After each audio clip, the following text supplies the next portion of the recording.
Hi everyone, I am Krista McNamara, Content Channel Director with ABRN Magazine.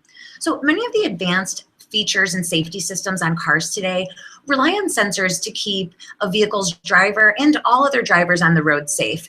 But these systems can only work effectively and efficiently if these sensors are properly calibrated.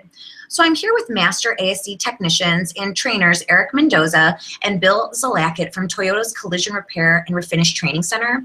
Eric is a Toyota Collision Repair and Refinish Training Assistant Manager, and Bill is a Lexus Technical and Collision Repair Training Manager.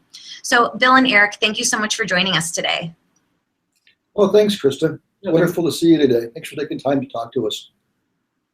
So they're going to talk with us today about proper calibration of two systems that Toyota vehicles use, the pre-collision and the dynamic radar cruise control systems. So Eric and Bill, can you explain to us what these systems do?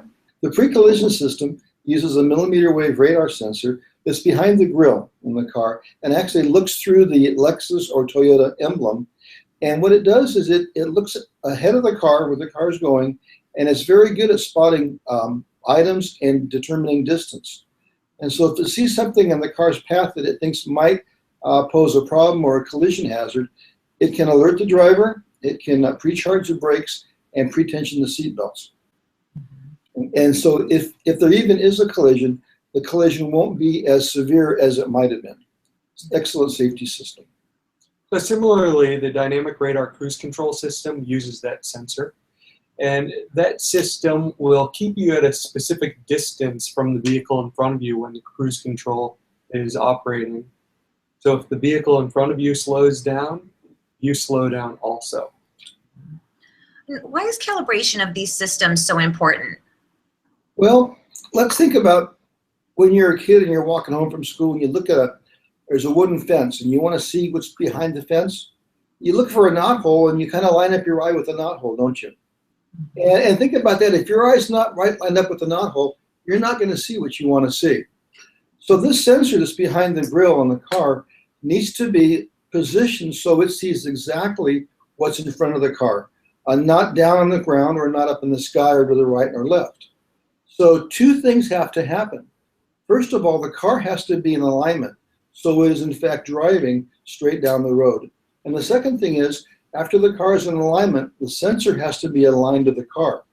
And then if everything's in alignment, that sensor then sees exactly what it's supposed to see and can input good information into the pre-crash computer. Yeah, these sensors need a starting point. They need a zero. So that's what the technicians are effectively doing. They're giving the different sensors a 0 point to start from. When should these sensors be calibrated? The calibration needs to be done whenever the car is aligned, or the sensor is changed, or any parts that the sensor is bolted to are changed. For example, the core support, the front grille, anything that can affect the alignment of that sensor, you really cannot just assume that putting the new sensor back in is going to make it work, because the sensor has to be aligned physically with the alignment screws and electronically with our TIS machine. Where are the sensors for the pre-collision and the dynamic radar cruise control systems located? Well, previous to 2016 model year, that sensor was bolted to the core support right in front of the radiator. The 2016 model years and newer, that sensor now is attached to the back of the grille, and it's a forward-facing sensor. How can technicians go about recalibrating these sensors? Well, first of all, it's vitally important that the car's alignment be correct, because the sensor is going to be adjusted to look at the car's center line. And if the car's center line is not true and the car is not going straight ahead, the sensor is going to get bad information. So we start with vehicle alignment. The rear track has to be 0, so the thrust angle's got to be right on, and the front alignment has to be set to the manufacturer's specs. Once the car is aligned properly, then the car is taken to a flat area, and there's a special service tool called a target that's placed approximately 20 feet in front of the car. And that target then reflects back the millimeter wave radar into the sensor. And then we use our TechStream tool to adjust the sensor, both physically through the screw adjustments and electronically through software, so that it points where it's supposed to go. Are there any other sensors like this on Toyota and Lexus vehicles that our readers should be aware of? There are, yeah. The blind spot monitoring system has similar sensors mounted to the quarter panel on both sides of the vehicles that have that system, and those sensors need to be calibrated as well. The stability control relies on the steering wheel having the center 0-point calibration. And the backup camera.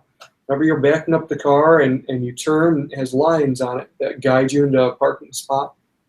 There's a calibration for that system also. And the other system is the lane keep assist system. That system uses a camera that's behind the windshield that actually looks at the lane markings on the road and helps the driver keep the car in the lane. You know, all these systems, you know, when you don't even think about them, they kind of work like magic.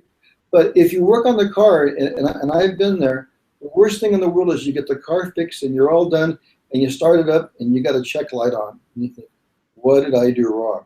So it really is important that you know about these systems and proactively think about adjusting them when you're doing the estimate, so you're not wasting time at the end of your job.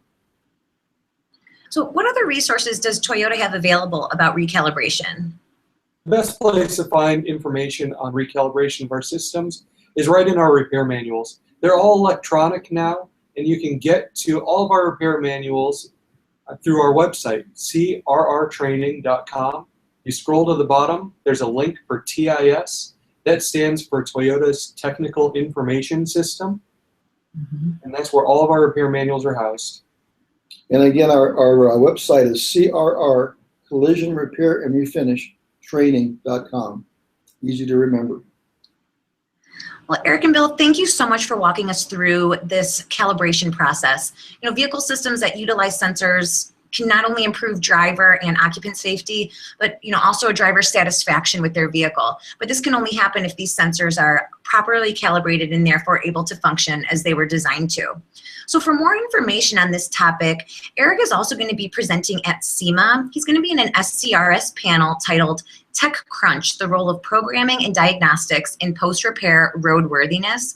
And that's going to be taking place on Thursday, November 5th from 10:30 to 11:30.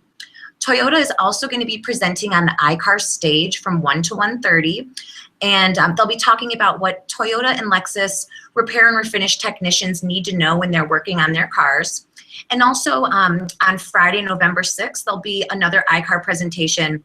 It'll be a repeat of the presentation on Thursday in case you have a conflict and can't make it. Again, that'll be from 1 to 1:30 on both Thursday and Friday, November 5th and 6th.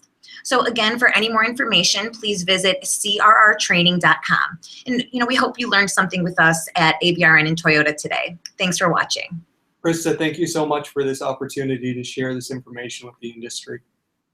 Thanks, Krista. And remember, it's vitally important that we use OEM parts for all of these sensors, because if they're out of adjustment, if the parts aren't correct, you're going to have problems getting the car to work right.